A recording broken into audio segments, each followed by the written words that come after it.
Olá, eu sou o professor Jonifert, sou do Núcleo de Venceslau Braz, sou professor de Química e Geografia e hoje a gente vai iniciar a nossa aula falando sobre matéria e suas transformações. É a primeira aula do ensino médio do primeiro ano. O objetivo da aula é descobrir a matéria, compreender as transformações da matéria, praticar os conhecimentos em atividades. Pensando um pouco sobre o tema da aula, o que viria a ser matéria? De onde vem a matéria? Como é a sua natureza? Aí eu trago para vocês uma breve canção ali, um trechinho da música de Caetano Veloso e Gilberto Gil. As coisas têm peso, massa, volume, tamanho, tempo, forma, cor, posição, textura, duração, densidade, cheiro, valor, consistência, profundidade, contorno, temperatura, função, aparência, preço, destino, idade, sentido. As coisas não têm paz. O que é matéria? Então a gente vê, geralmente, dentro da escola, a gente utiliza esse termo matéria para as nossas disciplinas. E tem também a matéria jornalística também que a gente vê aí passando na TV. De acordo com a letra da música, as coisas, a matéria tem massa, volume, cor e tamanho.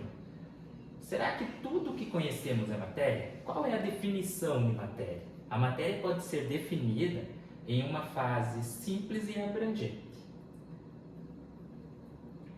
Matéria é tudo aquilo que ocupa lugar, o mesmo que volume, no espaço e apresenta peso, produto da massa pela gravidade. Vocês vão acabar vendo essa parte de produto da massa pela gravidade também em física, tá?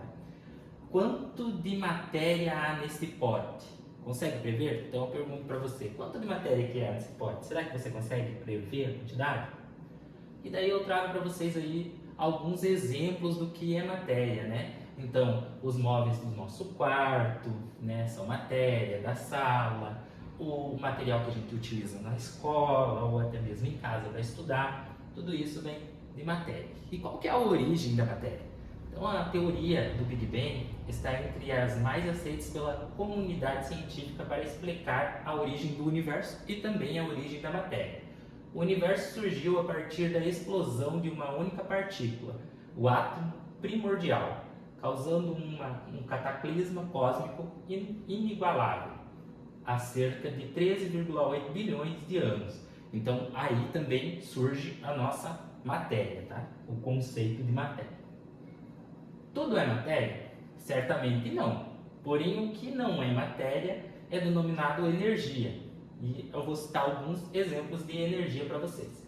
Então, a gente tem a pressão, denominada de energia pressórica, o som, denominado de energia sonora, o fogo, associação das energias térmicas e luminosas, eletricidade, denominado de energia elétrica, calor, denominado de energia térmica, raio-x, uma forma de energia eletromagnética.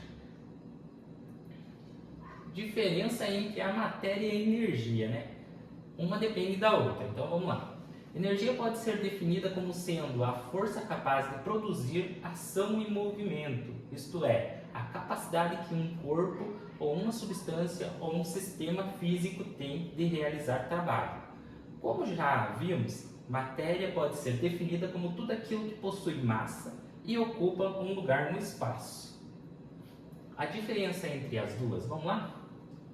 Matéria possui massa e ocupa lugar no espaço. Quantidade de energia de algo refere-se à capacidade de fazer as coisas acontecerem.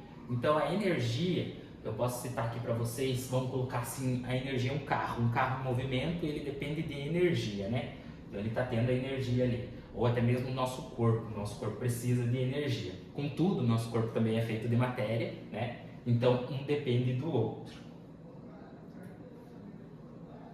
Matéria pode ser nomeada de duas formas diferentes. Então, a gente tem o corpo, né?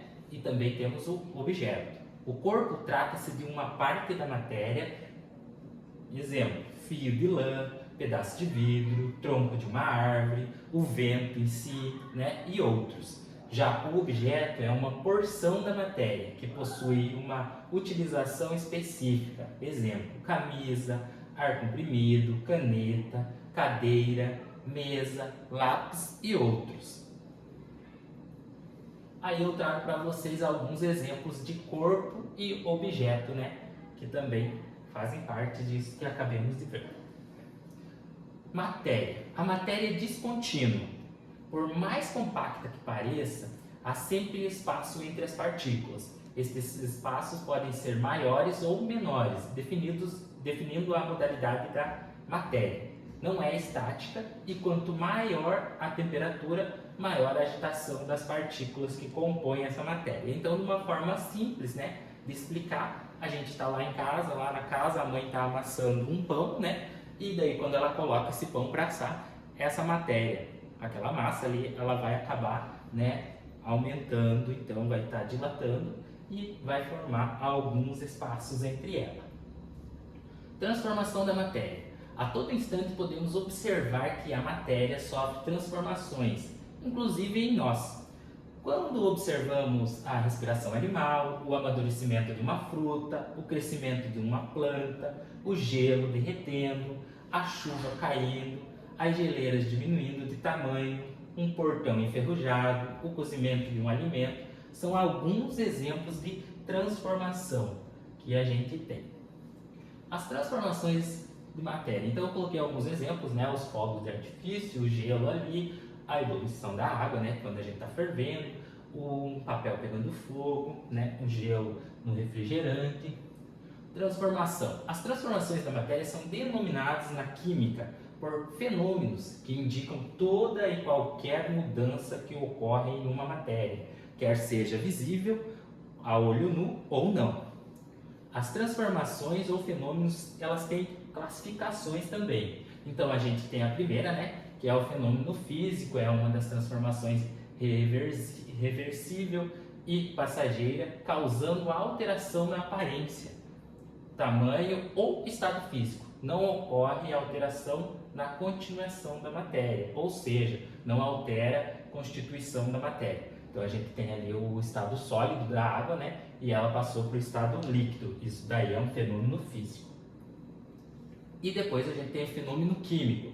São considerados permanentes e irreversíveis. O material ou as matérias, né, são transformados em outras substâncias.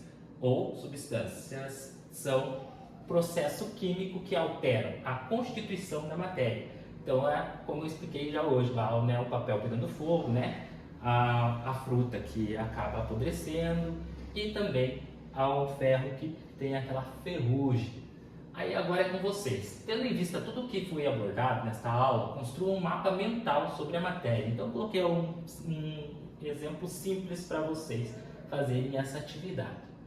Aí eu vou colocar agora para vocês pensarem um pouquinho nessa aula que a gente viu hoje. Novo tipo de relógio atômico garante precisão durante a vida do universo.